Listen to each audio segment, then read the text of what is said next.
Carísimos hermanos, en el corazón de Jesús, el dueño de la viña y de los viñadores, multiem sunt vocati, pauci vero electi. Muchos son los llamados y pocos los escogidos. Esta frase decidió la vocación de aquella jovencita un poco casquivana, a quien su padre, don Alonso de Cepeda, había determinado ingresar por un tiempo en el monasterio de las Agustinas de Santa María de Gracia, en aquella Ávila de los caballeros, en los albores del siglo XVI. A modo de reformatorio funcionaba aquel convento, y las monjas encargadas de las jóvenes que habían de ser reconducidas eran mujeres de una personalidad especial. Y aquella doña María de Briceño condujo a la joven Teresa de Ahumada. ¿Y cómo decidió vuestra merced su vocación?, le preguntó la quinceañera, y la religiosa respondió, meditando en estas palabras del Evangelio: muchos son los llamados y pocos los escogidos. Cuando años después escriba el libro de su vida, la ya Madre Teresa de Jesús explicará que estas palabras determinaron también el rumbo de su existencia. Muchos son los llamados, pocos los escogidos. ¿Y nosotros, de cuáles somos? ¿De los primeros o de los segundos? No entramos en el misterio insondable y totalmente irresoluble, hasta para los más encumbrados teólogos, de la predestinación. No es que nos queramos adentrar en esos vericuetos sin salida para nosotros, pobrecitos hombres tan limitados.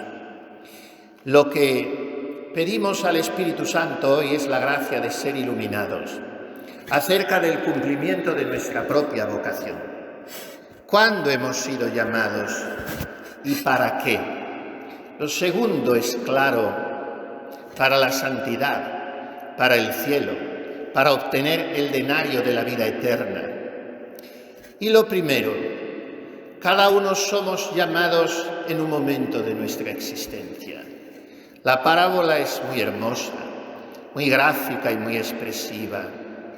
Va recorriendo todas las horas del día, según aquel cómputo que habían instaurado los romanos, como tantas otras costumbres entre los judíos.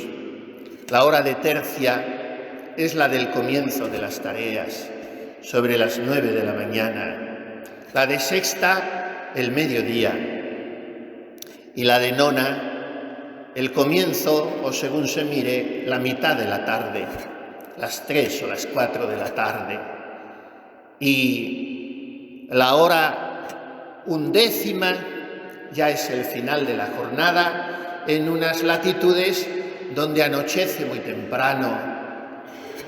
La hora undécima son las 5, las 6 de la tarde, el momento de dar de mano, porque lo que no se haya hecho entonces no se hará ya. Estas son las edades de la vida. Estas son las edades de mi vida.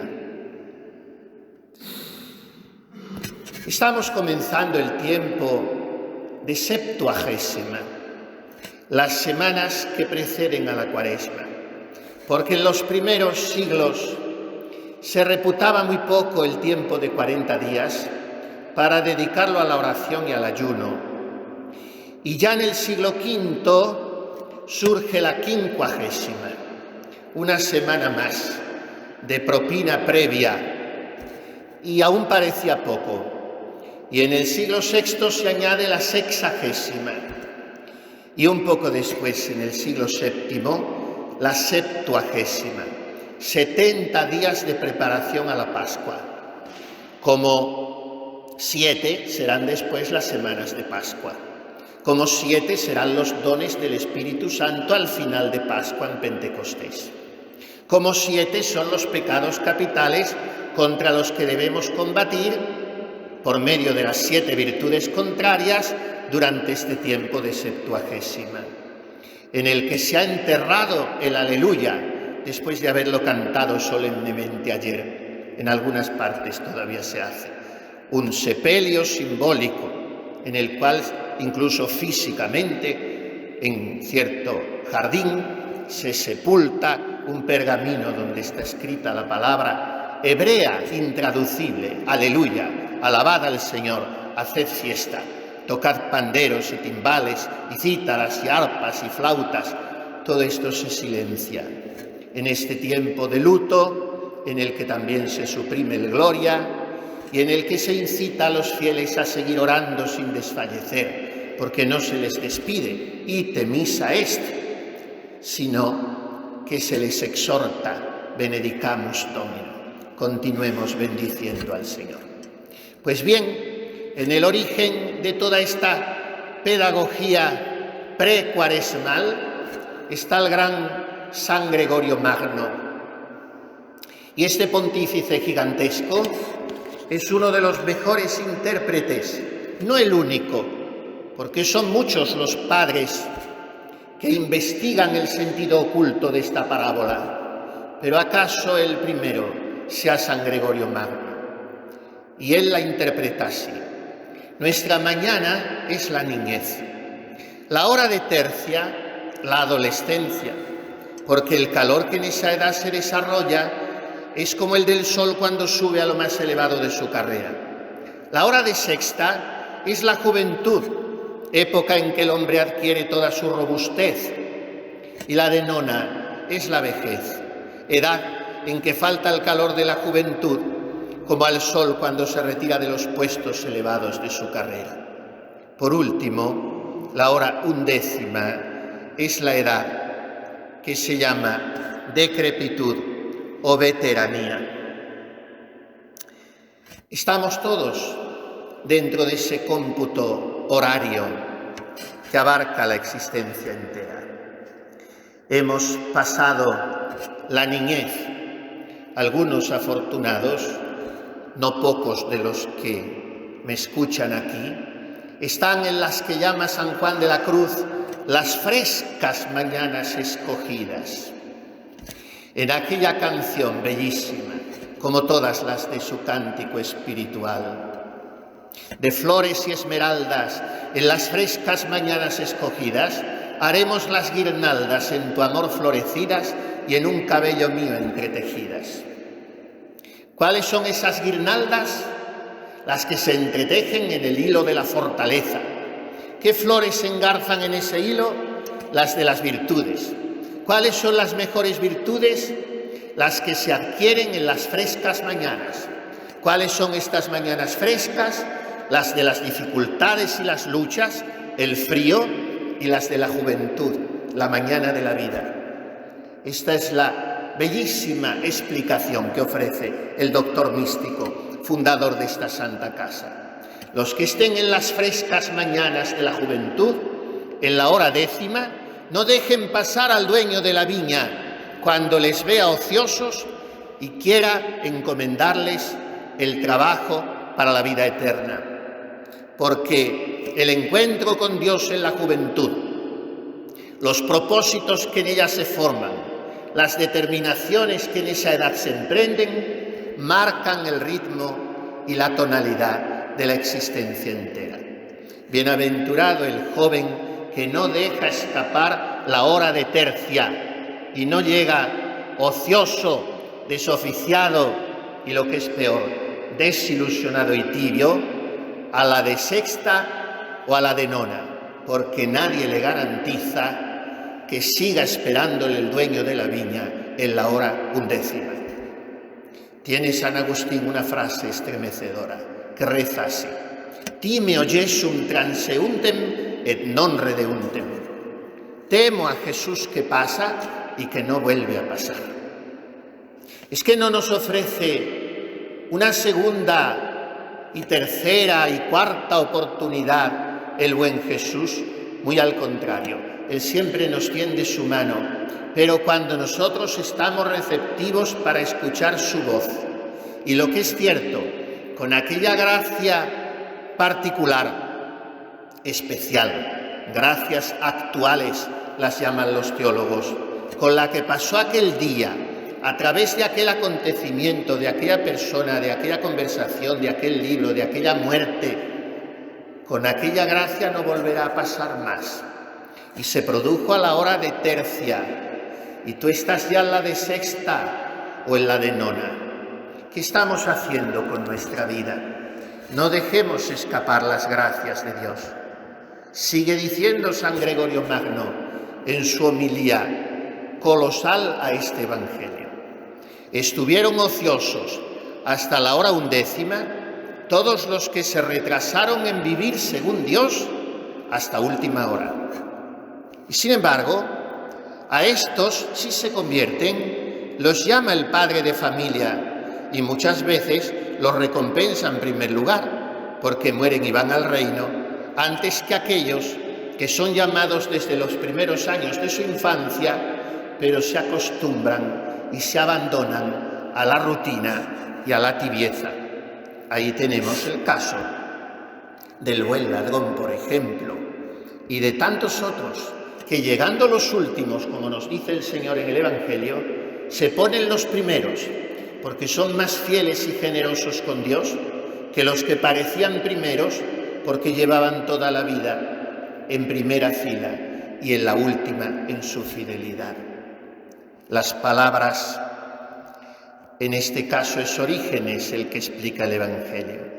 Las palabras que hacéis ahí ociosos todo el día no se dirigen a los que habiendo comenzado por el Espíritu concluyen por la carne, si después vuelven al Espíritu para vivir otra vez espiritualmente. En las palabras los primeros serán los postreros y los postreros serán los primeros, explica ahora San Juan Crisóstomo, indica el Señor que se refería a los que resplandecieron primero en la virtud y después la despreciaron. Esta parábola fue dicha por Jesús con el objeto de avivar más los deseos de aquellos que se convertían al Señor en sus últimos años y que por lo mismo tenían la idea de que ellos recibirían menos recompensa que los demás. ¡Qué misterios los de Dios! ¿Qué aguardará en el cielo a las almas? Porque no todas tendrán el mismo cielo, como no todas poseyeron en la vida la misma santidad, ni todas gozaron del mismo amor de Dios. Este igualitarismo, totalmente absurdo por democrático y por hijo de la Revolución Francesa, aparte de todo, es surrealista. No se da ni en el cielo, ni entre las jerarquías de los ángeles.